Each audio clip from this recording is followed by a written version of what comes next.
அது வார்த்தை அன்பு சகோதரி சங்கீதா பெஞ்சவர்கள் கொண்டு போகிறார்கள். பிதாவே இவளுக்கு மன்னி.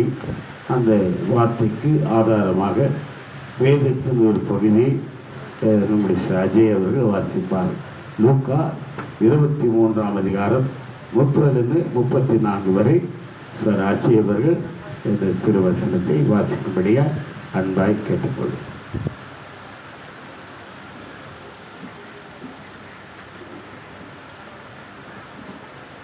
முதலாம் வார்த்தைக்கு ஆதாரமாக கொடுக்கப்பட்ட இடப்பகுதி லூக்கா 23ஆம் அதிகாரம் வசனங்கள் 30 முதல் 34 முடிய.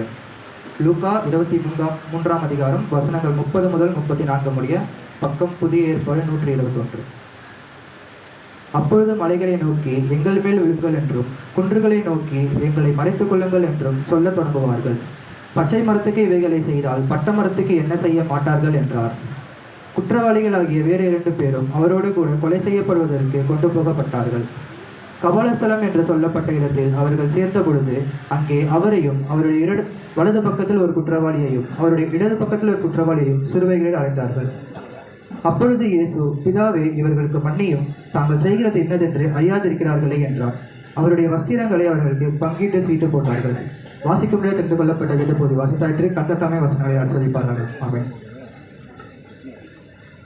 நம்ம திரைக்கலாம் அந்த சகோதரி சங்கீதா பெஞ்சமின் அவர்கள் கர்த்தருடைய வார்த்தையை கொண்டு வரும். அந்த வார்த்தையை தேவன் அங்கீகரிக்கும்படியாக அதற்காக நாம் ஜெபிக்கலாம். நம்ம திரு சரி ஜெயராணி ஜெபிக்கும்படியாக கேட்டுக்கொள்ளும். இங்கே ஒரு கஷ்டமான ஒரு காரியம் மன்னிப்பு தான். நம்ம சாதாரணமாக சொல்லுவோம், நான் என்ன பண்ண மாட்டேன், செத்தா கூட என்ன பண்ண மாட்டேன், மன்னிக்கக்கூடாது, என் முகத்திலே மன்னிக்கக்கூடாது, இப்படியெல்லாம் அது சொல்லுவார்கள். ஆனால் மன்னிப்பதற்கென்று ஒரு இருதயம் வேண்டும். அது ஒருத்தருக்கு தான் இருக்குது. அது ஏசப்பாவுக்கு மாத்திரம்தான். பிதாவே இவளை மன்னி சொன்னார். இந்த நம்முடைய அன்பு சகோதரி சங்கீதா பெஞ்சமின் அவர்களும் இந்த நாளில் மன்னிப்பு கொடுத்து பேச வருகிறார்கள். யாவர் ஜெபசூத்திரை கேட்கும்படியாக உங்களை அன்பாய் கேட்டுக்கிறோம். அல்லேலூயா.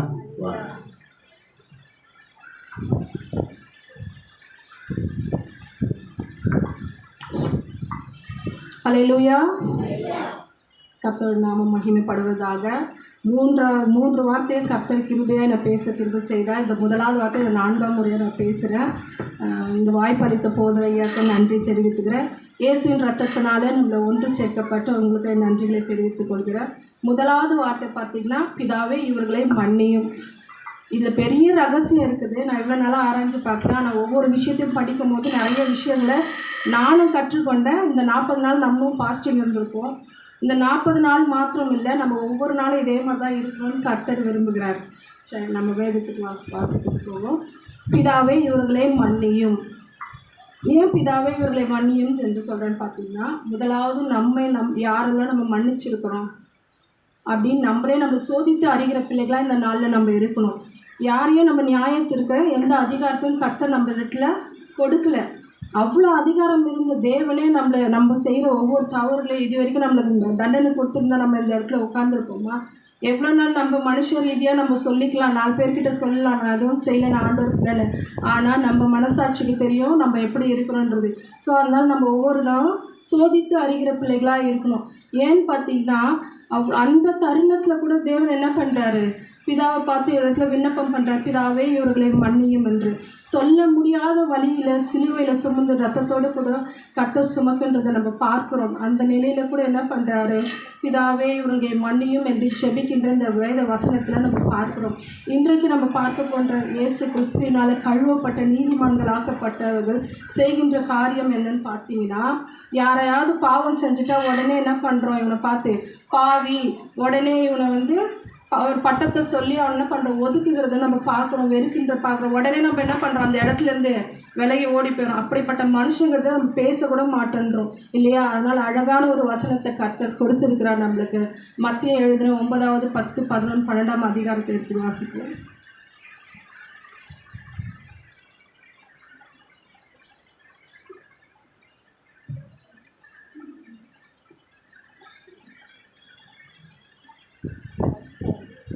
9ஆம் அதிகாரம் 10, 11, 12.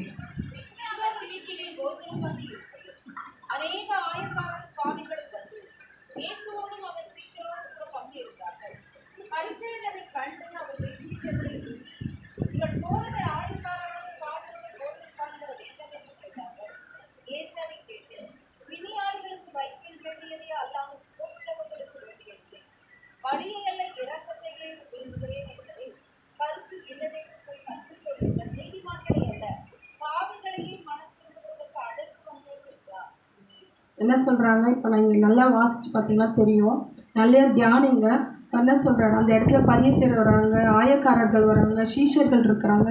ஆனால் என்ன பண்ணுறாரு? அந்த இடத்துல பாவிகளும் இருக்கிறாரு. ஆனால் கர்த்தர் என்ன பண்ணுறாரு? அவங்களையும் கூப்பிட்டு அந்த பந்தியில் ஆயத்தப்படுத்துறாரு. அப்போ அந்த ஆயக்காரர்கள் என்ன சொல்ற? சீஷர்களை பார்த்து, என்னப்பா அவங்க போதகர் பாவிங்க கூடலாம் உட்காந்து சாப்பிட்றாரு அப்படின்னு சொல்லிட்டு கேட்கும்போது ஆண்டவர் அதை பார்த்து கேட்குறாரு, பிணையாளர்களுக்கு வைத்தியம் வேண்டியதல்லாமல் சுகம் உண்டவருக்கு வைத்தியம் இல்லை வேண்டியதில்லை என்று. அப்போது நல்லா இருக்க ஒரு மனுஷனை நம்ம டாக்டர்கிட்ட கூப்பிட்டு போவோமாங்க?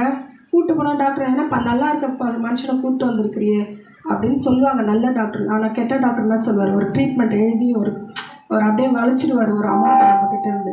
ஆனால் நம்ம இப்போ யாருக்கு வைத்தியம் தேவைப்படுது? நல்லா இல்லாத மனுஷனுக்கு தான் வைத்தியம் தேவைப்படுது. நல்லா இருக்க மனுஷனுக்கு வைத்தியம் தேவைப்படல. அப்போ நல்லா இருக்க மனுஷனுக்கு எந்த பிரச்சனையும் இல்லை. நல்லா இல்லாத மனுஷனுக்கு தான் பிரச்சனை உண்டு. அப்போது பிரச்சனை இருக்கிற மனுஷனுக்கு தான் கர்த்தர் என்ன பண்ணுறாரு? பாவத்தில் விழுந்து கிடக்கிற மனுஷனுக்கு, பாவி என்று திக்கற்று ஒதுக்குகிற பிள்ளைகளுக்கு, தள்ளி விடுகிற பிள்ளைகளுக்கு, பாரத்தோடு இருக்கிற பிள்ளைகளுக்கு எத்தனையோ பேர் இருக்கிறாங்க. ஆனால் அப்படியாப்பட்ட மனுஷர்களை மத்தியில் தான் அன்பு செய்ய என் தேவனாகிய கர்த்தர் இந்த பூமியில் வந்தார். இன்று நமக்கு தகப்பனாகவும் அவர் இருக்கிறார். அப்போது பிணையாளிக்கு தான் வைத்தியம் தேவை, உடல்நிலை முடியாதவனுக்கு தான் வைத்தியம் தேவை இல்லையா? அப்படியான பாவியை ரட்சிக்கத்தான் இந்த பூமிக்கு தேவன் வந்தார். மத்திய அதிகாரத்தில் பார்த்தீங்கன்னா அதுதான் சொல்லப்படுது. அப்போது இந்த விஷயத்தில் நம்ம கற்றுக்கொள்ள வேண்டிய விஷயம் என்னன்னு பார்த்தீங்கன்னா, பரிசுத்தராக இருந்து பரிசுத்தம் இல்லாத ஜனங்களுடன் தான் உறவை ஏற்படுத்தி கொள்ள இந்த பூமிக்கு அவர் வந்தார். ஒருவரையும் அவர் என்ன பண்ணார்? எழுந்து போகக்கூடாது என்று அந்த காரியத்தில் ஜாக்கிர உள்ள தேவனாக இருந்திருக்கிறார். ஏனென்றால் ஒருவரையும் அந்த இடத்துல அவர் என்ன பண்ண கண்டித்து தள்ளலை. நீ பாவம் செஞ்சுட்ட, நீ வரக்கூடாது அப்படி நம்ம தான் செய்யணுமே தவிர தேவனாகிய கர்த்தர் எந்த இடத்துலையும் நீ எத்தனை முறை தப்பு செஞ்சுட்டு வந்தால் என்ன பண்ணுறாரு? வான் தான் சொல்கிறாரு. என்னை விட்டு விலகி போனாலும் எப்படியாலும் என்ன எத்தனையோ வார்த்தைகள் நம்ம படிச்சிருக்கிறோம். ஆடு என்ன பண்ணுது? தப்பி போன ஆடை கூட என்ன பண்ணுறாரு? மறுபடியும் வருமா? அது தேடி வர்றாரு. தேடி வந்து அழைத்து கொள்கிற தேவனாக தான் இருக்கிறாரு. ஒரு விஷயம் நல்லா யோசிச்சுக்கோங்க. நீங்கள் யாரெல்லாம் ஒதுக்கி வச்சிருக்கிறீங்களோ, யாரெல்லாம் வெறுத்து இருக்கிறீங்களோ, இந்த நாளில் ஆண்டவர் நம்ம சிலுவையை நோக்கி பார்ப்போம். நமக்காக தாங்க ரத்தத்தை சிந்தினார். இது ஒரு ரகசியம். நீங்கள் மன்னிச்சு பாருங்களேன், நீங்கள் ஆசீர்வாதத்தை பெற்றுக்கொள்வீங்க. உண்மையாகவே சொல்கிறேன், இது ஒரு ரகசியம். ஏங்க அப்போ முதலாவதாக 7 வார்த்தை வச்சுருக்காரு. ஏன் இந்த முதலாவது வார்த்தையை கர்த்தர் வைக்கணும்? சிந்திச்சு பாருங்கள், கொஞ்சம் யோசிச்சு பாருங்கள். நீங்கள் மன்னிங்க. இவ்வளோ தப்பு பண்ணிட்டு நம்ம எல்லாரும் வந்துருக்கோம். நான் கூட தான் தப்பு பண்ணிட்டு எத்தனை வாட்டி அப்பா மன்னிச்சிருப்பா எத்தனை வாட்டி மன்னிச்சு நம்மளை ஏற்றுக்கிற தேவன். நம்ம ஏன் இன்னொருத்தரை மன்னிக்க மாட்டோம்? அப்படி வைராக்கியமான வாஞ்சி, அப்படியான இருதயத்தை வச்சு நம்ம என்ன பண்ண போகிறோம்?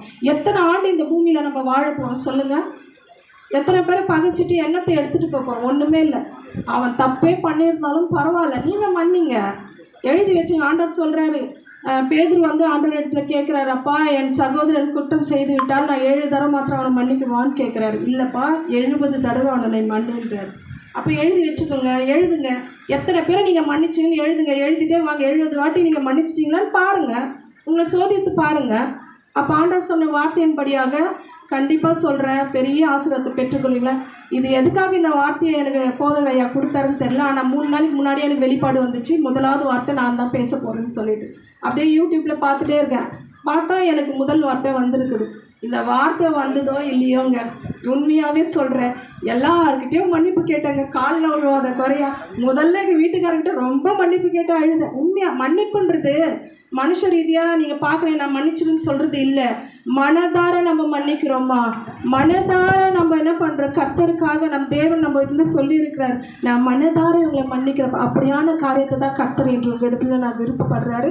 என் தேவ பிள்ளைகளே, இந்த வார்த்தை கேட்டு நம்ம அப்படியே போயிடணும், அவ்வளோதான், ஏதோ சொல்லிட்டாங்கப்பா அவ்வளோதான் அப்படின்னு கிடையாது. இந்த வார்த்தையை கேட்டு அதன்படி நடக்கிற பிள்ளைகளாக கூட இந்த நாளில் நம்ம இருக்கணும்.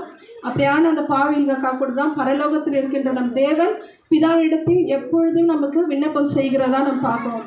பாவிகள் பொல்லாதவர்கள் நம்ம எதிர தவறு செய்கிறவர்களே இனிமேல் நம்ம என்ன பண்ண தீர்மானம் எடுக்கிறீங்களா? நான் இதுமாரி பாவியாக கூட இருக்கட்டுமே, என்ன இப்போ மன்னிக்கிறீங்களா? மன்னிக்கிறோம், கண்டிப்பாக மன்னிக்கணும். அதுக்காக நான் ரொம்ப பிரயாசப்பட்டு 40 நாள் ரொம்ப பாஸ்டிங் இருந்து உங்களுக்காக நான் செபித்திருக்கிறேன். கர்த்தர் நிச்சயமாக உங்கள் இருதயத்தை கிரியை செய்யணும். அதுதான் என்னுடைய வாஞ்சியம், அதுதான் கர்த்தருடைய வாஞ்சியமாக இருக்கிறது. அப்போ என்ன சொல்கிறாங்க அந்த அதிகாரத்தில் நம்ம படிக்கும் பொழுது, பலி அல்ல, நான் இரக்கத்தையே விரும்புகிறேன். கர்த்தர் சொல்கிறார், நீ பலி செலுத்தாதப்பா, அதெல்லாம் நான் விரும்பலை, உன் இரக்கத்தையே ஒரு. அப்போ தேவன் எப்படியா இரக்கமான தேவனாக இருக்கின்றார். நம்ம எத்தனையோ காரியங்களை பார்க்கணும். நமக்காக அக்கிரமக்காரர் ஒருவராக எண்ணப்பட்டிருக்கிறார்.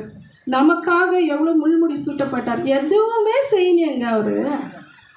நமக்காக தானங்க இந்த மண்ணில் வந்தார். நம்மளை மீட்டு எடுத்துருக்கிறாருங்க. ஒரு தூசியை ஒரு ஆணி குத்துனா உடனே நம்ம பிள்ளைங்க என்ன பண்ணுறோம்? ஓடி போய் துடைக்கிறோம், இது பண்ணுறோம். அதுவே நமக்கு இருந்தால் கூட பெருசாக நம்ம எதிர்பார்க்குறோம். அப்போ அப்படியான தேவன் நமக்காக ரத்த சாட்சியை மறிச்சிருக்கிறார். தன் வெளியேறி பெற்ற ரத்தத்தை ஊற்றி இருக்கிறார். இன்று அப்படியான அந்த சிலுவையை நோக்கி நம்ம பார்த்தோன்னா நம்ம இருதயத்தில் கண்டிப்பாக அப்படியான தாழ்மை மனப்பான்மை நம்மளுக்கு கர்த்தர் தரணும். நீங்கள் ஒரு தீர்மானத்தோடு தான் இன்றைக்கி நீங்கள் போகணும். அப்படியே மத்தியோ 18, 21, 22 வாசித்து பார்த்தா நம்மளுக்கு தெரியும். அப்பொழுது பேதுரு கூட சொல்கிறாரு இல்லையா, மன்னிப்பேன்னு சொல்லிட்டு 70 தடவை நம்ம மன்னிக்கிற பிள்ளைகளாக இருக்கும்.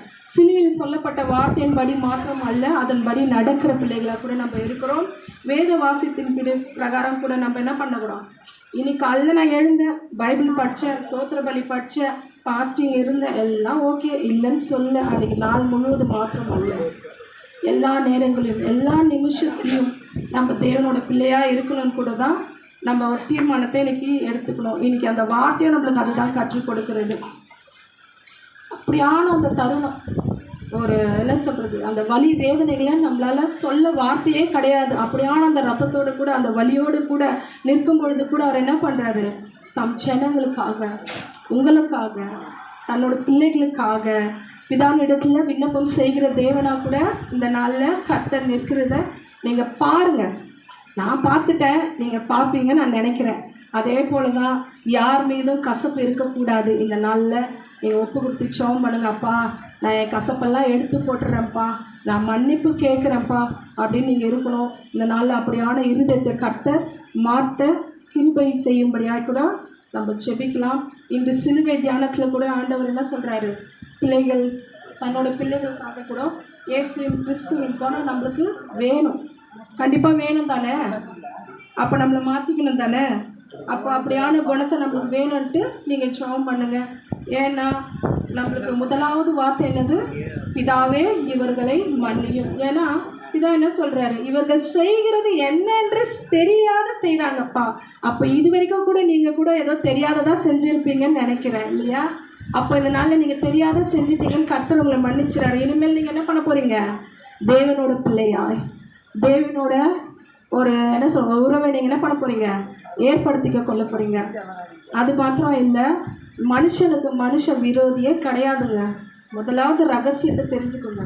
எந்த மனுஷனும் யாருக்குமே என்னது விரோதி கிடையாது.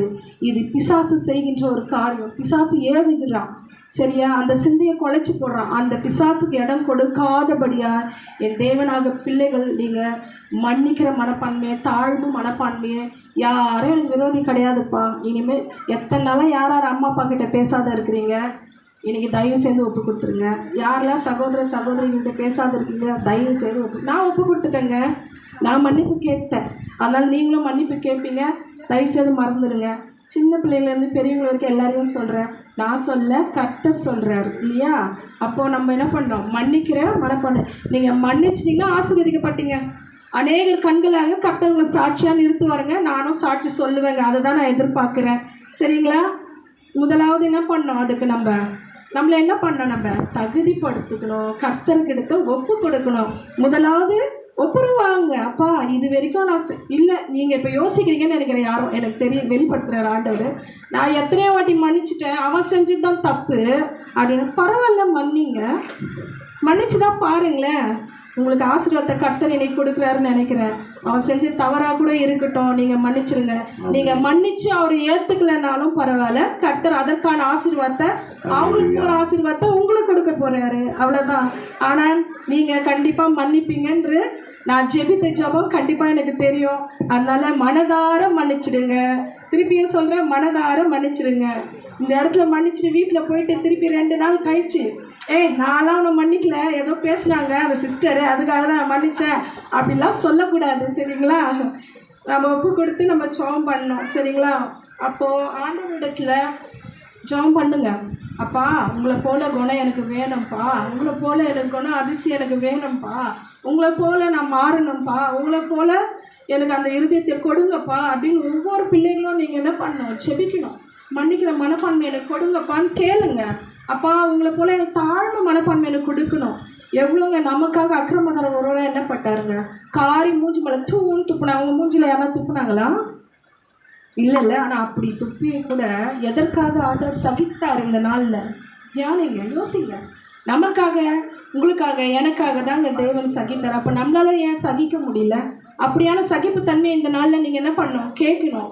அவரோட சமூகத்தில் ஜெபிக்கிற பிள்ளைகளா இந்த நாளில் அப்படிப்பட்ட வரங்களை நம்ம கேட்கணும்.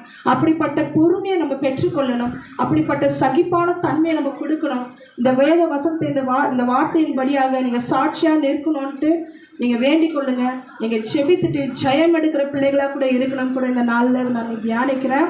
இன்னும் நிறைய எடுத்துகிட்டு வந்தேன். ஆனால் ஐயா சொல்லிட்டாரு, வெயிலில் பிள்ளைகளை நான் எப்பவுமே கொஞ்சம் ஷார்ட்டாக தான் நான் சொல்லுவேன். அதனால இந்த நாளில் நிறைய பேசணும்னு ஆசை தான். இருந்தாலும் இன்னும் 6 பேர் இருக்காங்களே.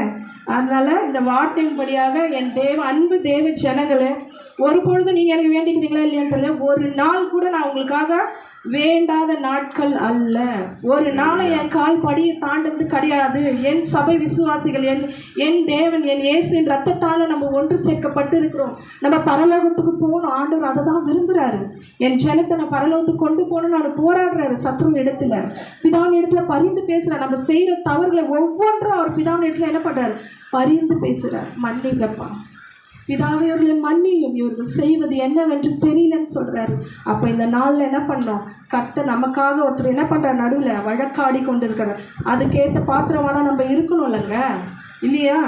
அப்போது நீங்கள் செபிங்க. நம்ம எல்லாரும் பரலோகத்தில் மீட் பண்ணலாம். என் பிள்ளைகள் நீங்கள் எல்லாம் இயேசுவின் ரத்தத்தினால இல்லை, அதுக்காக நம்ம இப்போ ஆயத்தப்படணும்ல. எப்போ வருவாருன்னு தெரியாது, நாளைக்கு கூட வரலாம், இல்லையா? அப்போ இந்த நாளில் நீங்கள் நிச்சயமாக எல்லாரும் மன்னிச்சிருவீங்கன்னு நான் நினைக்கிறேன். ஒரு சிறிய பாடல், கர்த்தர் இந்த வார்த்தையை பேச தேவன் கிருபை செய்தார், அதற்காக நன்றி செலுத்துகிறேன். உன்னிருதலுக்காய் இயேசு காயங்கள் பட்டார், உன் அக்கிரமங்களுக்காய் இயேசு நொறுக்கப்பட்டார், உன் காயங்களுக்காய் இயேசு நொறுக்கப்பட்டார், உன் அக்கிரமங்களுக்காய்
ஆசீர்வதிப்பாராக. ஆமென்.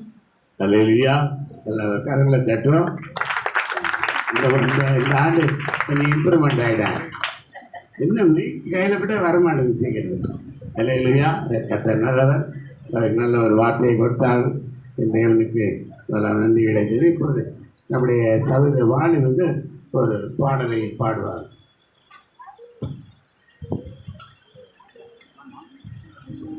சீக்கிரம் நேரம் டக்கு டக்குன்னு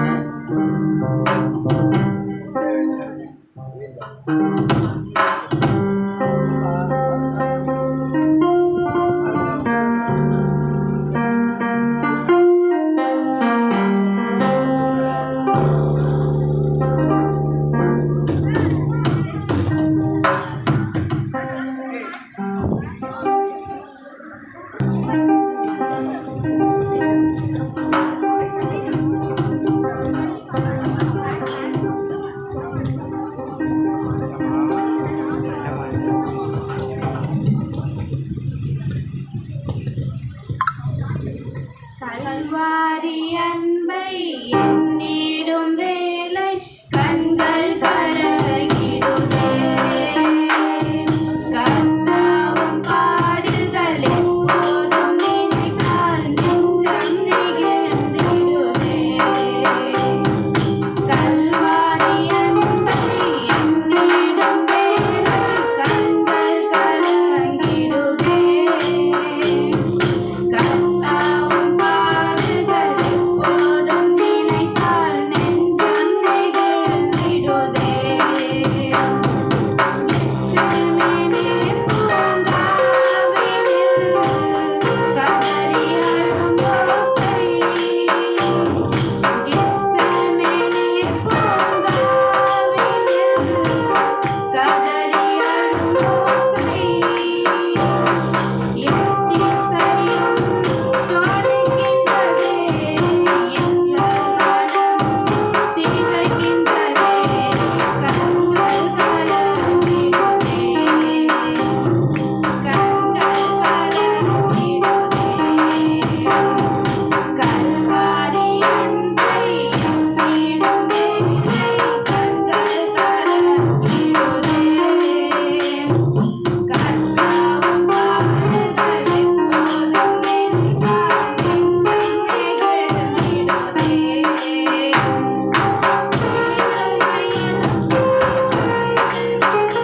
உம்மை தைரியமாக்கினாரோ.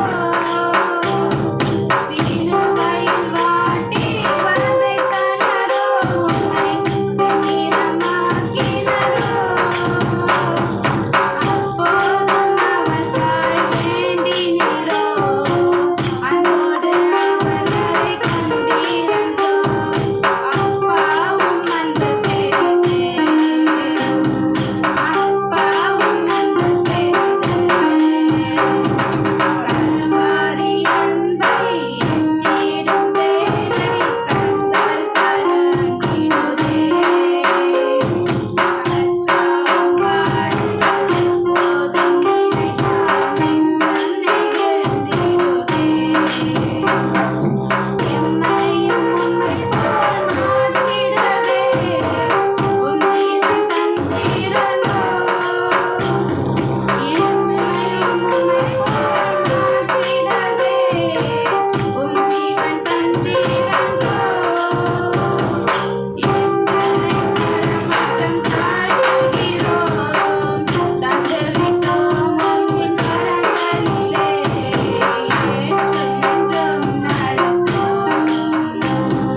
ஏற்று என்றும் நடத்தும். கல்வாரி அன்பை எண்ணிடும் வேளை கண்கள் கலங்கிடுதே. கர்த்தாவும் பாடுகள் எப்போதும் நினைத்தால் நெஞ்சம் நெகிழ்ந்திடுதே.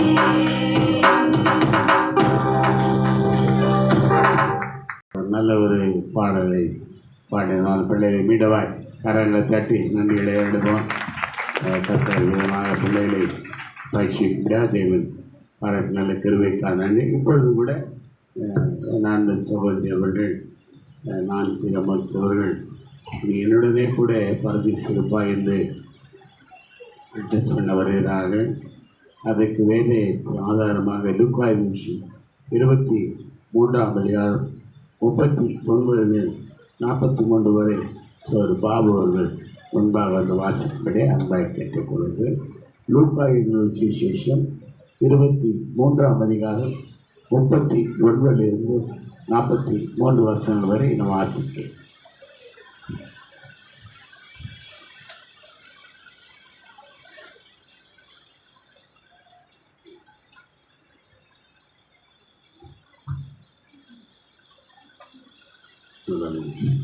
இரண்டாம் வார்த்தைக்கு ஆதாரமாக வாசிக்க தேர்ந்து கொண்ட வேத பாடம் லூக்கா 23 வசனங்கள் 39 43 முடிய, பக்கம் 121 புதிய ஏற்பாடு. அன்றியும் சிலுவையில் அறையப்பட்டிருந்த குற்றவாளிகளில் ஒருவன், நீ கிறிஸ்துவானால் உன்னையும் எங்களையும் ரட்சித்துக்கொள் என்று அவரை இகழ்ந்தான். மற்றவன் அவனை நோக்கி, நீ இந்த ஆக்குனைக்கு உட்பட்டவனாயிருந்தும் தேவனுக்கு பயப்படுகிறதில்லையா? நாமோ நியாயப்படி தண்டிக்கப்பட்டிருக்கிறோம். நாம் நடப்பித்தவைகளுக்கு தக்க பலனை அடைகிறோம். இவரோ தகாதது ஒன்றையும் நடப்பிக்கவில்லையே என்று அவனை கடிந்து கொண்டு இயேசுவை நோக்கி, ஆண்டவரே, நீர் உம்முடைய ராஜ்யத்தில் வரும்போது அடியேனை நினைத்தருளும் என்றான். இயேசு அவனை நோக்கி, இன்றைக்கு நீ என்னுடனே கூட பரதேசியில் இருப்பாய் என்று மெய்யாகவே அவனுக்கு சொல்லுகிறேன் என்றார். வாசிக்க தெரிந்து கொண்ட வேத பாடம் வாசித்தாயிற்று. கர்த்தர் தாமே திருவசனத்தை ஆசீர்வதிப்பாராக. அல்லேலூயா. கர்த்தர் நல்லவர். இந்த நாளில் கூட நீ என்னுடனே கூட பரதேசியில் இருப்பாய். அன்பாய் இருந்த சிஷ்யன் யோவானுக்கு கிடைக்காத ஒரு பெரிய பாக்கியம். திறவுகளை வைத்திருந்தான பேதுருக்கு கிடைக்காத ஒரு சாக்கி, அவர் தாயார் மரியாதைக்கு கிடைக்காத ஒரு பெரிய சாக்கியத்தை தேவன் ஒரு கள்ளனுக்கு உத்தரவாதம் கொடுக்கிறார். நீ என்னுடனே கூட பரதேசி இருப்பாய் என்று சொல்லி அந்த வார்த்தை இந்த நாளில் நம்ம அந்த சகோதரர்கள் கொண்டு வருகிறார்கள். யாவரும் ஜெபசெய்தியோடு கேட்கும்படியா உங்களை அன்பாய் கேட்டு கரங்கள் தட்டி வரவேற்போம். அல்லேலூயா.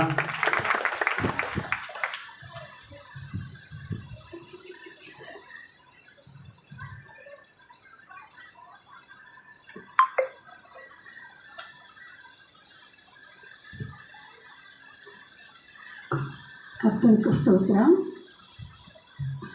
ஒவ்வொரு புனித வெள்ளிக்கிழமைக்கும் நான் ஒரு சின்ன சாட்சி சொல்வேன். அந்த சாட்சி இன்றைக்கும் சொல்லலாம்னு ஆசைப்பட்றேன். இதே இடத்துல 7-8 வருஷத்துக்கு முன்னாடி எனக்கு கிட்னி ஸ்டோன் இருக்குதுன்னு ஒரு 10-15 டேஸ் முன்னாடி டாக்டர் சொன்னார். அது பார்த்திங்கன்னா ரொம்ப சிவியராகி நான் முதல் வார்த்தை இங்கே பேச முடியாமல் அவ்வளோ ஒரு வயிற்று வலி எனக்கு. வரலாமா வேண்டாமா அப்படின்ட்டு என் ஹஸ்பண்டும் வந்தார். உங்களுக்கு எல்லாத்துக்கும் தெரியும். அவரும் வந்தார். நீங்களே பேசிடுங்க முதல் வார்த்தையை, அவர் 2வது வார்த்தை பேசணும்.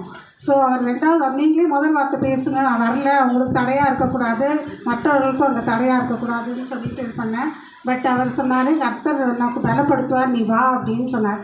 2வது மாடி அந்த வலியோடையே எழுந்து கடகடான்னு உட்காந்து படித்து முடிச்சுட்டு முழங்கார் படிட்டு, இயேசுப்பா என்னுடைய பாவத்தை எல்லாம் மன்னியுங்க, எனக்கு இந்த கிட்னி ஸ்டோன்லேருந்து ஒரு விடுதலை கொடுங்கன்னு. அவ்வளோதான். முழங்கார் படிட்டு இதே இடத்துல ஜெபம் பண்ணேன். அன்றைக்கி சாயங்காலத்துலேருந்து இன்னி வரைக்கும் எனக்கு எந்த ஸ்டோனும் இல்லை. டாக்டர்கிட்டையும் போகல, எதுவும் பண்ணல. கர்த்தர் என்ன குணப்படுத்தினார். என்னை பலப்படுத்துகிற கிறிஸ்துவினாலே எல்லாவற்றையும் செய்ய எனக்கு பலம் உண்டுன்ற மாதிரி. அதுக்கப்புறம் நாங்கள் 3 சர்ச்சுக்கும் போனோம். ஸோ இதே இடத்துல எனக்கு கர்த்தர் சுகம் கொடுத்தாரு என்னோடய ஜெபத்தை கேட்டு. ஸோ நம்ம பாவ மன்னிப்பு கேட்கும்போது முன்னாடி பேசின சகோதரி சொன்னாங்க இல்லையா, ஸோ பாவ மன்னிப்பு கேட்கும்போது கர்த்தர் விடுதலை கொடுக்குறார். அதுதான் கர்த்தர் வந்து இந்த சாட்சி ஆசீர்வதிப்பாராக. பார்த்திங்கன்னா ஒரு பிராமண குடும்பத்துலேருந்து 20 வருஷம் நான் பிறந்து வளர்ந்து இன்றைக்கி நான் அன்றைக்கி குட் ஃப்ரைடேனா வடை பாயசம் தான் பண்ணி சாப்பிடுவாங்கன்னு நினச்சிருந்த காலம் மாறி, அப்பா பிதாவே என்று கூப்பிடக்கூடிய ஒரு புத்திர ஸ்வீகாரத்தை கொடுத்து இன்றைக்கி என்னை அவங்க முன்னாடி நிற்க வச்சு இந்த 2ஆம் வார்த்தையை பேசக்கூடிய ஒரு பாக்கியத்தை கொடுத்துருக்காருன்னா அது வேறு யாராலையுமே முடியாது. அது என்னுடைய ஆண்டவராகிய இயேசு கிறிஸ்துவால் மட்டும்தான் முடியும் இல்லையா? ஸோ ஸோ இந்த நாளில் சொல்லப்பட்ட இந்த படிக்கப்பட்ட இந்த வசனத்துக்காக நம்ம கடந்து செல்வோம். இயேசு சிலுவையில் மொழிந்த 2ஆம் வார்த்தை. இயேசு அவனை நோக்கி, இன்றைக்கு நீ என்னுடனே கூட பரதீசில் இருப்பாய் என்று மெய்யாகவே உனக்கு சொல்லுகிறேன் என்றார். இல்லையா? இது சிலுவை நாதரின் 2வது அருள் வாக்கு.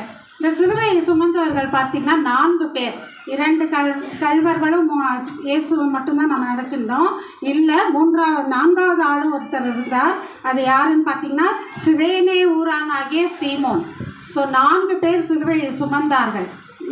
அதுதான் ஒரு முக்கியமான குறிப்பு. அதில் 2 கள்வர்கள் பார்த்திங்கன்னா அவர் பக்கத்தில் 2 பேர் அறையப்பட்டாங்களே, அந்த 2 கள்வர்கள் யாருன்னு பார்த்திங்கன்னா அவர் திருடர்கள், குற்றம் புரிந்தவர்கள் என்று புரிந்து கொள்ளப்பட்டு வருகிறது. ஆனால் உண்மையில் அவர்கள் இருவரும் போராளிகள், மிலிட்டன்ஸ். அவர்கள் இருவரும் போராளிகள். இருவரும் ரோம பேரரசுக்கு அன்றைய யூத மதத்தின் அவலங்களுக்கும் எதிராக அவர்கள் போராடினவர்கள். இஸ்ரவேல் மக்களுக்கு விடுதலை வேண்டும் என்று அவர்கள் இருவரும் போராளிகளாகி இருந்தார்கள். ஆயுதமேந்தியவர்கள், சிறு சிறு தாக்குதல்களை நடத்தி கொண்டிருந்தவர்கள். ஆனால் இறைப்பற்று உடையவர்களாக இருந்தார்கள். அந்த 2 கள்வர்களும் இறைப்பற்று உடையவர்களாக இருந்தார்கள். அது முதல்ல பார்த்திங்கன்னா முதல் கள்வன் முதல் போராளி யாருன்னு பார்த்தீங்கன்னா மனம் திருந்தாத போராளி. அவன் பேர் என்னன்னு பார்த்தீங்கன்னா கெஸ்டாஸ். 2வது போராளியின் பெயர் பார்த்தீங்கன்னா 2வது கள்வனின் பெயர் என்னன்னு பார்த்தீங்கன்னா டிஸ்மாஸ். இந்த 2 கள்வர்களும் 2 பக்கமும் அறையப்பட்டிருந்தார்கள். ஒன்றுமே பாவமறியாத இயேசு நடுவாக அறையப்பட்டிருந்தார். மனம் திருந்திய 2வது போராளியின் பெயர் வந்து டிஸ்மாஸ். மனம் திருந்தாத முதல் போராளியின் பெயர் வந்து கெஸ்டாஸ். இந்த 2 கள்வர்களும் இயேசுவின் 2 பக்கங்களிலும் சிலுவையில் அறையப்பட்டிருந்தார்கள். அந்த வேதனையை அவர்களால் தாங்கிக் கொள்ள முடியவில்லை. அப்படிப்பட்ட ஒரு வேதனையிலும் இந்த 2 கள்வர்களும் தங்களுக்கு முன்பாக இருந்த மக்களை எல்லாம் பார்க்கிறார்கள். மக்களை எல்லாம் பார்க்கும் பொழுது அவர்கள் எல்லாரும் வந்து தூஷித்து கொண்டிருந்தார்கள். இயேசுவானவரை தூஷித்து கொண்ட இவர் கள்வன், இவன் வந்து நிஜமாகவே கடவுளாக இருந்தால் தன்னை தானே காப்பாற்றி கொள்ளட்டும், இல்லை ரட்சித்து கொள்ளட்டும் அப்படின்னு சொல்லிட்டு அவங்க எல்லாரும் பேசி கொண்டிருந்தார்கள். அதாவது கத்தி கொண்டிருந்தார்கள். இவன் வந்து கள்வன், இந்த இயேசு வந்து கள்வன், மத பிரச்சாரம் பண்ணவன் அப்படின்னு பலவேறு விதமாக அவரை தூஷித்து கொண்டிருந்தார்கள். முதல் சகோதரி சொன்னது போல எச்சை துப்பி கொண்டிருந்தார்கள், தூஷித்திருந்தார்கள், கண்டபடி பேசி கொண்டிருந்தார்கள். இவர்கள் பேசுவது எல்லாவற்றையும் உன்னிப்பாக கவனித்து கொண்டிருந்தார்கள் 2 கள்வர்களும். இல்லை, அது என்னத்துக்காக அப்படின்னு பார்த்தீங்கன்னா தீர்க்க தரிசனம் நிறைவேறதான். இது தன்னைத்தானே காப்பாற்றிக்க முடியாதா?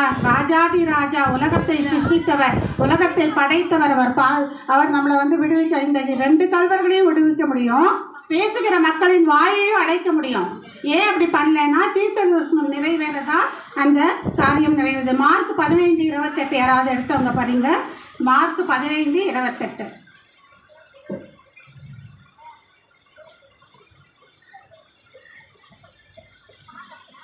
அக்கிரமக்காரரில் ஒருவனாக எண்ணப்பட்டார் என்கிற வேத வாக்கியம் அதனாலே நிறைவேறிற்று. அதான் வேத வாக்கியம் நிறைவேறதா இவ்வாறு நடந்து கொண்டிருந்தது. சிலர் நீ தேவனுடைய குமாரனானால் சிலுவையிலிருந்து இறங்கி வா என்றும், வேத பாரகரும் பரிசேயரும் மூப்பரும் மற்றவர்களையும் என்ன சொன்னாலும் மற்றவர்கள் எல்லாரையும் ரட்சித்தார். இவர் தன்னைத்தானே ரட்சித்துக் கொள்ள முடியலையே அப்படின்னு சொல்லிட்டு ஏளனம் பண்ணி கொண்டிருந்தார்கள்.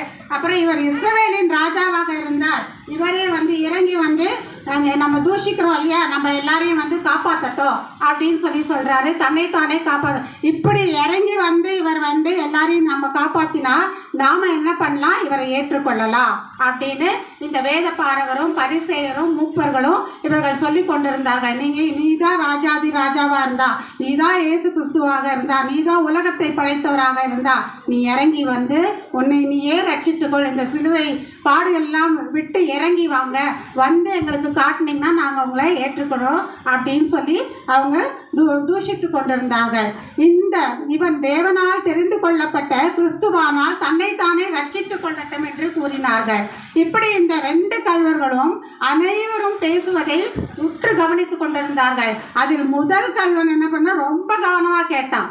ஏன்னா அவன் வந்து மனம் திருந்தாத கள்வன். அவன் ரொம்ப உன்னிப்பாக கேட்டுட்டு அவன் என்ன சொல்கிறான், கிறிஸ்துவானா உன்னையும் எங்களையும் ரட்சித்துக்கொள்ளணும் ஏளனம் பண்ணுறான். அந்த இடத்துல நீயே கிறிஸ்துவானால் உன்னையும் ரட்சித்துக்கொள்ளு எங்கள் இருவரையும் ரட்சித்துக்கொள்ளு அப்படின்னு சொல்கிறான். அதை கேட்ட மற்ற கல்வன் என்ன சொல்கிறான்னா, நீ இந்த ஆக்கினைக்கு உட்பட்டு இருக்காயே, என்ன இவ்வளோ பெரிய பாடுக்கு உட்பட்டிருக்கியே, ஆனால் கூட நீ மனம் திரும்பாமல் இருக்கியே, நியாயப்படி தான் நாம் தண்டிக்கப்பட்டிருக்கோம், ஆனால் ஒரு பாவம் அறியாத அவர் வந்து தண்டிக்கப்பட்டிருக்காரு, அது உனக்கு புரியலையா, உனக்கு தெரியலையா அப்படின்னு சொல்லி கேட்குறான். என்ன தகாததொன்றும் செய்யவில்லையே இவரை பாவம் வந்து இப்படி சிலுவையில் அரைஞ்சிருக்காங்க, இவரை போய் நீ வந்து இப்படி தூஷிக்கிறியே அப்படின்னு சொல்லிட்டு அந்த 2வது கல்வன் பேசுகிறான். என்ன சிலுவையில் தொங்கிக் கொண்டே அதன் முன் நின்ற அனைவரையும் பார்க்கிறான்.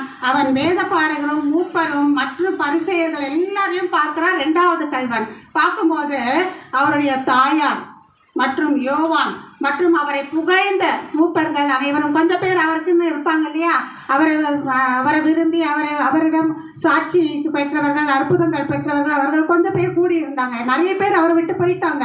இப்படிப்பட்ட இப்படி சிலுவையில் அறையிறாங்களேன்னு பயந்துட்டு தனக்கு ஏதாவது பிரச்சனை வந்துட போகிறதுன்னு அவருடைய சீஷர்களே அங்கே இல்லை. யோவானும் அவர் தாயார் இருந்தாங்க. மற்ற எல்லாம் பார்த்தீங்கன்னா அவரால் அற்புதம் பெற்ற சிறு பல பேர்கள் அவர்கள் அங்கே கூடியிருந்தார்கள். அவர்கள் எல்லாம் பார்க்குறான். இவர்கள் எல்லாம் பார்க்கும்பொழுது அவனுக்கு அந்த 2வது கல்வனுக்கு என்ன தோணுச்சுன்னா, இவர்கள் எல்லாம் அழுது கொண்டு இருக்கிறார்கள், ஆனால் அவர்கள் முகத்தில் ஒரு அன்பின் அழுகை தெரிகிறது, அன்பின் சோகம் தெரிகிறது அப்படின்னு அந்த 2வது கல்வன் உறுத்தப்படுகிறான். மனது உறுத்தப்படுகிறது அவனுக்கு. அப்போ என்ன சொல்கிறான்னா, அவன் வந்து இவர் குற்றவாளி அல்ல என்பதை அவன் தெரிந்து கொள்கிறான். 2வது கல்வன் தெரிந்து கொள்கிறான். நல்ல ஒருவரை அநியாயமாக சிலுவையில் அறைகிறார்களே என்று மிகவும் வேதனைப்பட்டான். அத்துடன் இல்லாமல் இவன் இயேசுவின் பக்கம் திரும்பி ஆண்டவரே, நீர் உம்முடைய ராஜ்யத்தில் வரும்போது அடியேனை நினைத்தருளும் என்று தாழ்மையாக வேண்டிக் கொண்டான். பாருங்க, 2வது கல்வன் என்ன சொல்றா, ஆண்டவரே நீர் உம்முடைய ராஜ்யத்தில் வரும்போது அடியேனை நினைத்தருளும் என்றான். சிலுவையின் ஈர கோலத்தில் தொங்கிக் கொண்டிருந்த இந்த 2 கல்வர்களும் மற்றும் இயேசுவினாகிய நம்முடைய கிறிஸ்து இயேசு என்ன பண்ணுறாரு, யார் என்னை ஆண்டவரே என்று அழைத்தார்னு திரும்பி பார்க்குறாரு.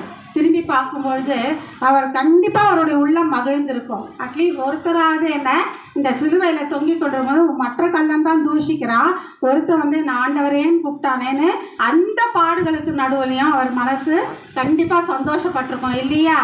நம்மளை யாராவது வந்து எல்லாரும் தூஷிக்கும் பொழுது யாராவது இவர் அந்த தப்பை செஞ்சிருக்க மாட்டா அப்படின்னு சொல்லும்பொழுது நம்ம மனசு அந்த நேரத்தில் எப்படி இருக்கும்? யாராவது ஒருத்தராவது நம்மளுக்கு சப்போர்ட்டிவாக இருக்காங்களேன்னு சொல்லல. அப்படிப்பட்ட நிலைமையில் நம்மளுடைய ஆண்டவராக இயேசு கிறிஸ்து இருந்தார். அந்த கல்லன் தன்னையும் அறியாமல் ஆண்டவரே என்று கூப்பிட்டான்.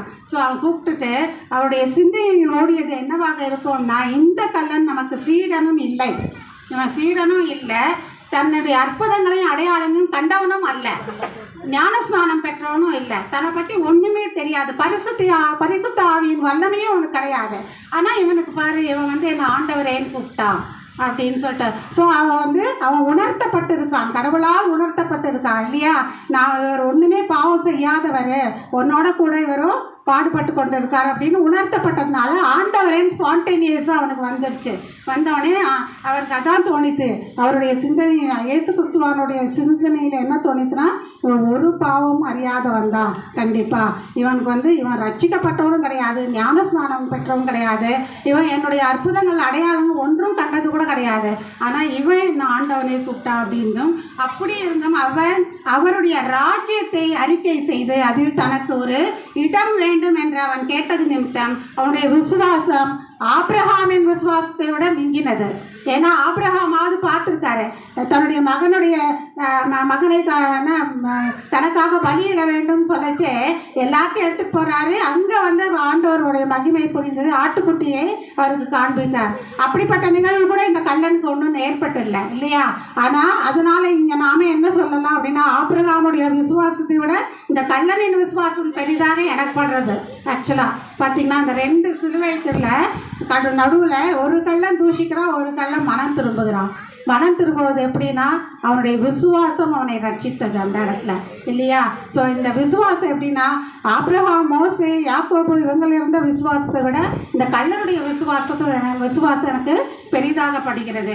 இயேசுவானவரை ராஜாவாகவும் ராஜ்யத்தின் அதிபதி என்றும் அந்த கள்ளனுக்கு என்ன தூண்டியது எது என்றால், இயேசுவானவரின் சிலுவையின் மேல் இவன் யூதருடைய ராஜா அப்படின்னு லத்தீன் கிரேக்கம் அந்த மொழிகளில் எபிரேய மொழிகளில் எழுதப்பட்டிருந்தது தான் அதனோட காரணம். ஏன்னா உற்று நோக்கி பார்த்தா இவர் யூதருடைய ராஜான்னு எழுது. ராஜா அப்படின்னா யார் ராஜா? ஆளக்கூடியவர் தான் ராஜா இல்லையா? ஸோ அந்த ஆளக்கூடியவர் ஒரு பாவம் அறியாதவர் இவரை போய் இங்கே அடிச்சுட்டாங்களேன்னு சொன்னோடனே அவன் மனசில் உறுத்தப்பட்டவனா இவர் தான் ராஜாதி ராஜா என்று தெரிந்து கொண்டு தன்னை ரட்சிக்கும்படி அவன் வேண்டிக் கொள்ளான். மனம் திரும்புதல் என்பது ஒவ்வொருவருக்கும் ஒவ்வொரு நிமிஷத்துலையும் ஏற்படும். பார்த்தீங்கன்னா மோசேக்கு பின்பாடு ஏற்பட்டது, பவுலுக்கு சடிதியாக ஏற்பட்டது, பேதுருக்கு லேட்டாக வந்தது இல்லையா? இப்படி ஒவ்வொருத்தருக்கும் ஒவ்வொரு நேரத்தில் விசுவாசத்தை கர்த்தர் கூட்டி அருள்கிறார். இது நம்மள சுய பலத்தினால் விசுவாசத்தை நம்ம கூட்ட முடியாது. ஆனால் ஆண்டவருடைய மகா பெரிய கிருபையினால தான் நம்ம விசுவாசத்தை பெற்றுக்கொள்ள முடியும். அவருடைய விசுவாசத்தை கண்ட இயேசுவானவர் என்ன சொல்றாருன்னா, இன்று என்னுடனே கூட நீ பரதீசில் இருப்பாய் அப்படின்னு சொல்லிட்டு. பரதீசு பரலோகம் அல்ல. பரதீஸ்னா என்னன்னு தெரியும், உடனே பரலோகத்துக்கு போயிடுவான்னு கிடையாது. பரதீசு என்றால் என்ன, அது ஆதாம் முதல் மோசே வரையிலும் வாழ்ந்த பரிசுத்தர்களின் ஆத்துமாக்களும், அவர்கள் இறந்து போறாங்க இல்லையா, அவங்களுடைய ஆத்துமாக்களும் மோசே முதல் இயேசுவின் சிலுவை மரணம் வரை வாழ்ந்த நியாயப்பிரமாண பரிசுத்தவான்களின் ஆத்துமாக்களும் இயேசுவின் மரணத்திற்கு பின்பு அவருக்குள் நித்திரை அடைந்தவர்கள் அனைவருடைய இளைப்பாறும் இடமாகும். நாம் எல்லாரும் மதிச்சு போனால் உடனே பரலோகம் போயிட மாட்டோம், பரதீசுல இருப்போம். அந்த பரதீசு தான் நம்மளை அங்கே வச்சிருக்கோம். நம்ம உத்தமமும் ஆண்டவரை பின்பற்றவர்களாக இருக்கும் பொழுது அவருக்குள் நித்திரை அடைந்தோம். ஆனால் அந்த பரதீசு நாம் இளைப்பாரி கொண்டிருப்போம். மோசே ஆபிரகாம் இவங்களோடு நாமளும் இளைப்பாரி கொண்டிருப்போம். அந்த வருகையின் நிச்சயம் இருக்கிறது. அந்த வருகையின் போது அவர் நம்ம எல்லாரும் எழுப்புவார். அதுதான் அந்த பரதீசு. அந்த பரதீசு என்பது அதுதான். ஸோ இன்றைக்கே நம்ம பரலோகம் போயிடுவோம்னு யாரும் நினைக்கக்கூடாது. அதுதான். அதற்காக ஞானஸ்நானம் பெறாமல் பரிசுத்த ஆவி பெறாமல் நாம் எல்லாம் ரட்சிக்கப்பட்டுலாம் யாரும் நினைக்காதீங்க. உண்மையும் உத்தவமாக அவருக்கு கீழ்ப்படிந்த அவருடைய வார்த்தையை கை கொண்டு அவருக்கு சாட்சியாக அநேகரை ரட்சிப்புக்குள் வழிநடத்துகிற மக்களாக இருக்கும் பொழுதுதான் நாம் கர்த்தருக்குள் மறிக்க முடியும். சும்மா நம்ம மன்னிப்பு கேட்டால் அவர்கிட்ட போயிடலான்னு நினைக்கூடாது. அவருக்கு சாட்சியாக வாழணும். எத்தனை பேர் வெறுங்கையாக போகிறோமா, ஆத்மாக்களை ஆதாயப்படுத்தி கொண்டு போகிறோமான்றது ரொம்ப முக்கியம். அது ரொம்ப முக்கியம். இப்போ பார்த்தீங்கன்னா இந்த இரண்டாவது கல்வனின் பார்வையில் என்னெல்லாம் தோன்றுதுன்னு பார்த்தியா, அவருடைய முள்முடி ஒரு கிரவுன், ராஜாவின் கிரீடமாட்டம் அவனுக்கு தோன்றது இல்லையா? ராஜாவின் கிரீடமாட்டம். அவர் 2 கைகளையும் கடாவப்பட்ட ஆடிகள் அவனுக்கு செங்கோலாக தோன்றுகிறது. அதனால்தான் அவன் ராஜாதி ராஜா என்று தெரிஞ்சு கொண்டு அவர்கிட்ட மன்னிப்பு கேட்கிறான். ஸோ தலை சாய்க்க இடமில்லாத ஒருவர் ராஜ்யத்தை ஆள்பவராக இருக்க போகிறார் என்பதை அவன் கண்டு கொண்டான். உடனே அவன் என்ன பண்றான், சரணாகதி அடைந்து இன்னும் நீர் வரும்பொழுது உடைய ராஜ்யத்தில் எனக்கு இடம் கொடுங்க அப்படின்னு வேண்டிக் கொள்கிறான். இப்ப பார்த்தீங்கன்னா இன்று என்னுடனே கூட பரதீசில் இருப்பா என்பது இன்று, பிரசன்ட், டுடே, இன்று. ஓகே, அதான் என்னுடனே கூட என்றது ஒரு ப்ரிவிலேஜ். நம்ம யாருக்குமே கிடைக்காத பாக்கியம்னு சொல்கிறோம் இல்லையா, அது அந்த கல்வனுக்கு கிடைத்தது. இன்று என்னுடனே கூட, இன்று, டுடே, இன்று என்னுடனே கூட அந்த ப்ரிவிலேஜ், பாக்கியம் அவனுக்கு கிடைக்குது. பரதீசில் இருப்பாய், ஒரு பிளேஸ் கிடைச்சிது அவனுக்கு. அவன் மற்ற கல்வன் எங்கே போகிறான் நமக்கு எல்லாத்துக்கும் தெரியும். ஆனால் இவனுக்கு அந்த பரதீசு கிடைச்சிது, அந்த ஒரு பிளேஸ் கிடைச்சிது. இருப்பா என்பது ப்ராமிஸ். கண்டிப்பாக நீ இருப்பப்பா, ஏன்னா நீ மனம் திரும்பும் பொழுது நான் உன்னை ரட்சிப்பேன் அப்படின்னு சொல்லி ஆண்டவராகிய இயேசு கிறிஸ்து சொல்லியிருக்கார் இல்லையா? So present not today, privilege, என்னோட கூட இருப்பா நீ அப்படின்னு சொல்கிறது ஒரு ப்ரிவிலேஜ். அப்படியே பிளேஸ், பரதீசில் இருப்பா என்பது ப்ராமிஸ். ஸோ எவ்வளோ அழகாக கருத்துருக்காங்க. It's a fortunate, promise, place. இது 3 அவருக்கு கிடைச்சது. ஸோ ஒரு வார்த்தை சொன்னால் போதுமே அப்படின்னு சொல்லும் பொழுது ஒரே ஒரு வார்த்தை சொல்லுங்க இயேசுப்பா, என்னுடைய பாவங்கள் எல்லாம் மன்னிக்கட்டும். ஒரே ஒரு வார்த்தை சொல்லுங்க இயேசுப்பா, நீங்கள் என்னை ரட்சிங்க, ஒரு வார்த்தை சொல்லி என்னை ரட்சிங்க அப்படின்னு அவன் கேட்டதுனால அவன் என்ன பண்ணுறான், இன்றைக்கு என்னுடைய கூட பரதீசில் இருப்பா என்று அந்த ஒரு பாக்கியத்தை அவன் அடைந்தான். இந்த சின் அப்படின்னா பாவத்தில், முதலாவது கல்வன் என்ன பண்ணுறான், பாவத்தில் ஊறி போயிட்டான். எல்லாரும் தூஷிக்கும் பொழுது இவனும் தூஷித்தான். ஸோ பாவத்திற்குள்ளேயே அவன் இருக்கான், மனமாற்றம் ஏற்படவே இல்லை. டு த சின், பாவத்திற்கு, அவன் பாவத்திற்கு மறித்தான். ஏன்னா 2வது கல்வன் வந்து பாவத்திற்கு மறிக்கிறான், ஏன்னா சிலுவையில் அறையப்பட்டான். ஆனால் அவனுக்கு ரட்சிப்பு கிடைக்கப்பட்டது. ஃபார் த சின், ஒரு பாவமே அறையாம நம்முடைய பாவத்திற்காக இயேசுவானவர் சிலுவையில் மாண்டார். ஸோ இந்த நாளில் நாம் வந்து அவருடைய பாதப்படியில் அமர்ந்து அவருக்கு நம்மை நாமே ஒப்பு கொடுத்தோமானால், நம்மை நாமே ஒப்பு கொடுத்து எத்தனை ஆத்மாக்களை நான் ஆதாயப்படுத்த போகிறேன் அப்படின்னு சொல்லிட்டு நாம் ஒரு இந்த இடத்தை விட்டு கடந்து செல்லும் பொழுது நாம் எத்தனை பேரை ரட்சிப்புக்குள்ள வழி நடத்த போகிறோம், எத்தனை பேரை நாம் வந்து மன்னிக்க போகிறோம், எத்தனை பேரோடு நாம் பேச போகிறோம் அப்படின்னு தெரிஞ்சுக்கொண்டு அவர்கள் எல்லாருக்கும் நாம் வழி நடத்த. இன்னைக்கு காலையில் நீங்கள் பார்த்தீங்கன்னா நான் அநேகருக்கு ஜீசஸ் லவ்ஸ் யூன்னு அனுப்பிச்சேன், அநேகருக்கு அனுப்பிச்சேன். ஜீசஸ் லவ்ஸ் யூ, எனக்கு மட்டும் அவர் சிலுவையில் அறையப்படல, உனக்காகவும் அறையப்பட்டார் என்ற அந்த வசனத்தை சேர்த்து நான் அநேகருக்கு அனுப்பிச்சேன். இதுதான் நாம் செய்ய வேண்டிய இந்த நாளின் காரியங்கள். குட் ஃப்ரைடே என்பது வெறும் இங்கே வந்து இந்த 7 வார்த்தையை தியானித்து போவதல்ல, யார் யாருக்கெல்லாம் அறியாதவர்களுக்கு நாம் எப்படி வாக்கியத்தை எடுத்துக்கொண்டு செல்ல போகிறோம் என்பதுதான் ரொம்ப முக்கியமான காரியம். கர்த்தர் தாமே இந்த வார்த்தையை ஆசீர்வதிப்பாராக. எனக்கு இந்த வாய்ப்பை கொடுத்த பால் பாஸ்டர் ஐயாவுக்கும் அம்மாவுக்கும் என் நன்றியை தெரிவித்துக் கொள்கிறேன். கர்நாடகத்தில் அநேக வேலைகள் அலுவல்கள் இருந்தாலும் என் அழைப்பு கிணங்கி அதுதான என் 4 சோதரி ஆசிரியர்களுக்கு மீண்டும் ஒரு விசை என் உள்ளத்தின் ஆழ்த்தது நன்றிகளை நான் நேரெடுக்கிறேன். இப்பொழுது கூட 3வது வார்த்தை கடவுள் இந்த வார்த்தையை சொல்லப்போகிற சோதரி ஷெல்டன் அவர்களை கர்த்தர் பலப்படுத்தும்படியாக நாம் ஜெபிக்கலாம். நம்ம சோதரி கவிதா அவர்கள் ஜெபிக்கும்படி அன்பாய்க்கிறோம்.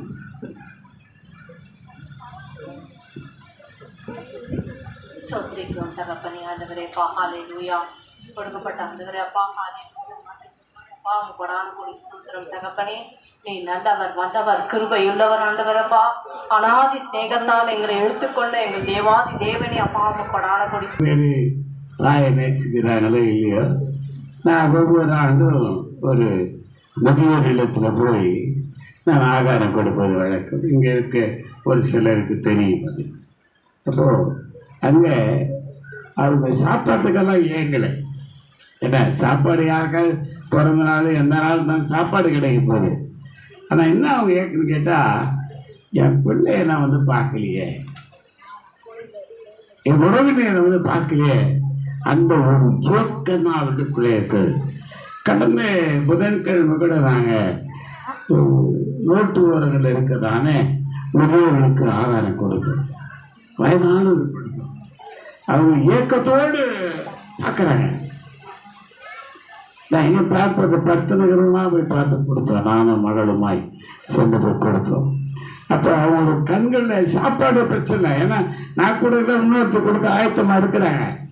ஆனால் விசாரிப்பதற்கு யாரும் இல்லை என்ற ஒரு ஏக்கத்தோடு கூட இருப்பதை பார்க்கலாம். அந்த ஏக்கம் எப்படி இருக்கும், அந்த ஏக்கம் இந்த நாளில் எப்படி நம்மை ஆதரிக்கும் என்று சொல்லி அதை நம்முடைய காண்பிக்க வருகிறார்கள்.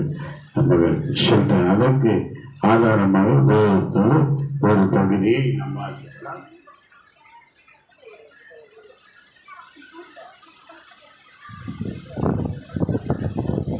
அதற்கு ஆதாரமாக அதோ யோவான் 19ஆம் அதிகாரம் 23 27 வசனம் வரை ஜெயராணி வாசிக்கும்படியாக கேட்டுக்கொண்டு.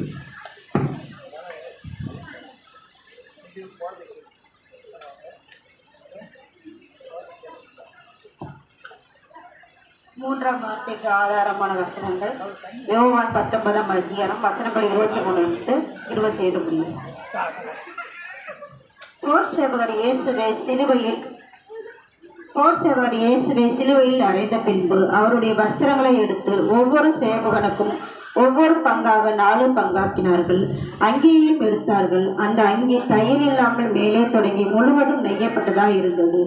அவர்கள் இதை நாம் கிழியாமல் யாருக்கு வருமோ என்று இதை குறித்து சீட்டு போடுவோம் என்று ஒருவரோடு ஒருவர் பேசிக் கொண்டார்கள். என் வஸ்திரங்களை தங்களுக்குள்ளே பங்கிட்டு என் உடையின்படி சீட்டு போட்டார்கள் என்கிற வேத வாக்கியம் நிறைவேறத்தக்கதாக போர் சேவகர் இப்படி செய்தார்கள். இயேசுவி சிலுவையின் அருகே அவருடைய தாயும் அவருடைய தாயின் சகோதரி கிளேயோப்பா மரியாளும் மகதலேனா மரியாளும் நின்று கொண்டிருந்தார்கள்.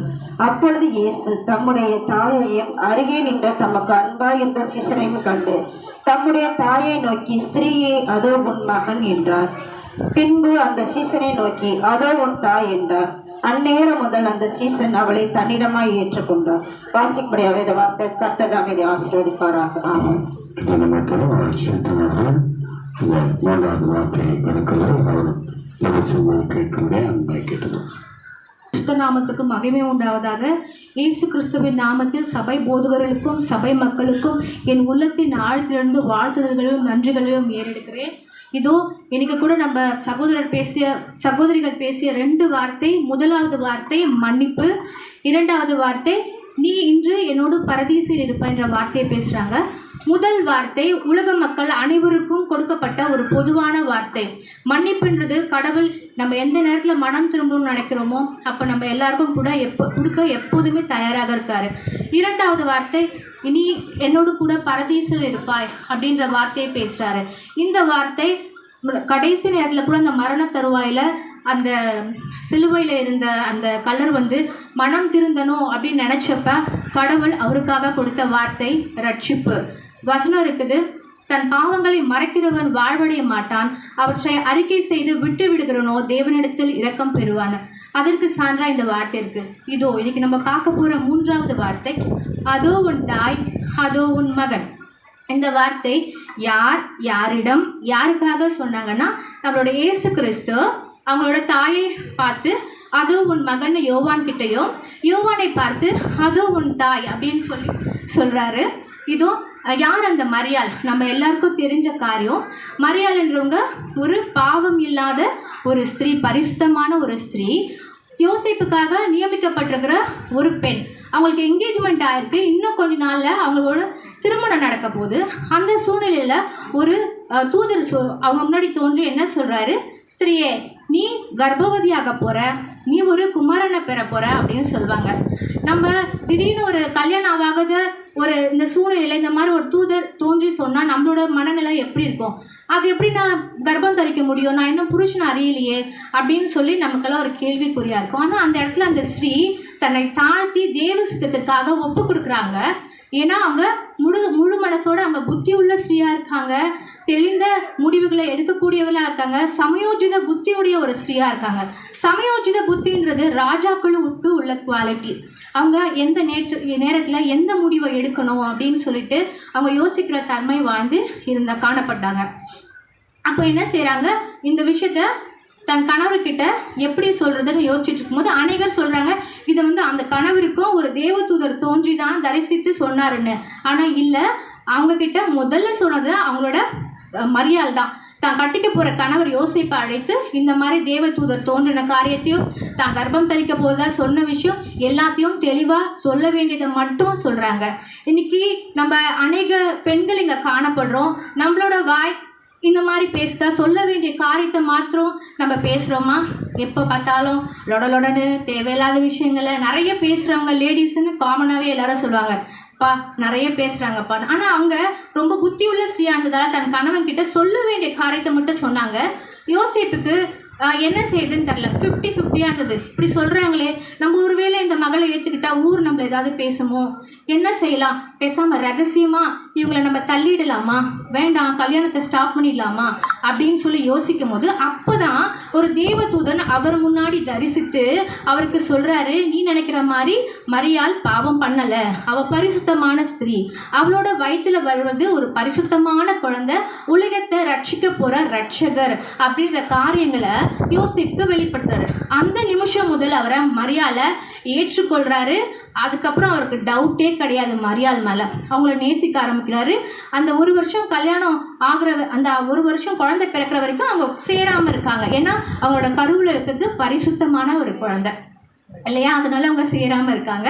அதுக்கப்புறம் அந்த குழந்தை பிறந்ததும் கை குழந்தைய எடுத்துக்கிட்டு தன் கணவரோடு கூட ஒரு ஆலயத்துக்கு போகிறாங்க. அங்கே சிமியோன்றவர் சாட்சி சொல்லிட்டு இருக்காரு.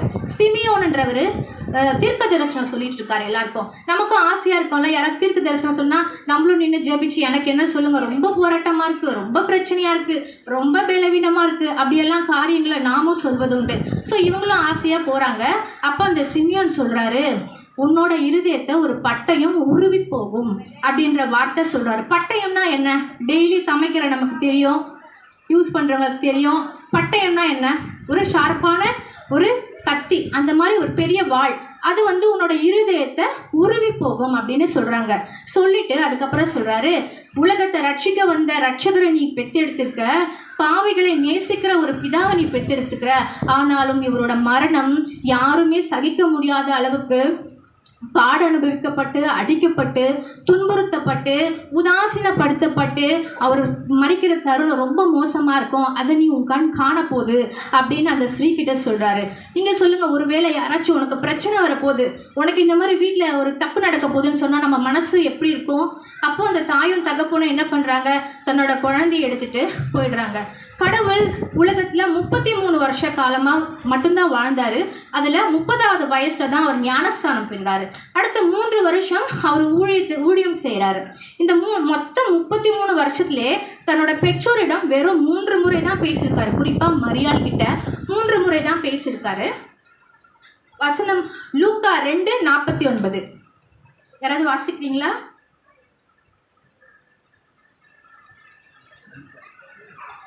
நானே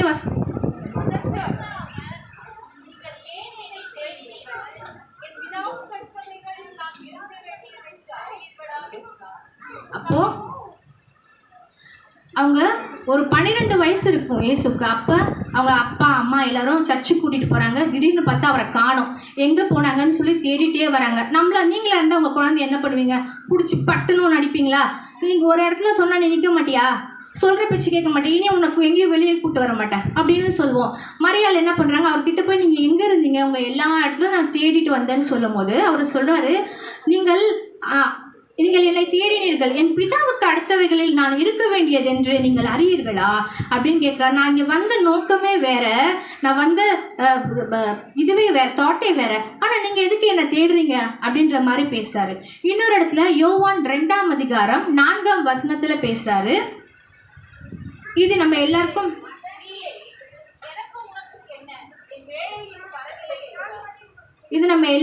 தெரிஞ்ச ஒரு அற்புதம்.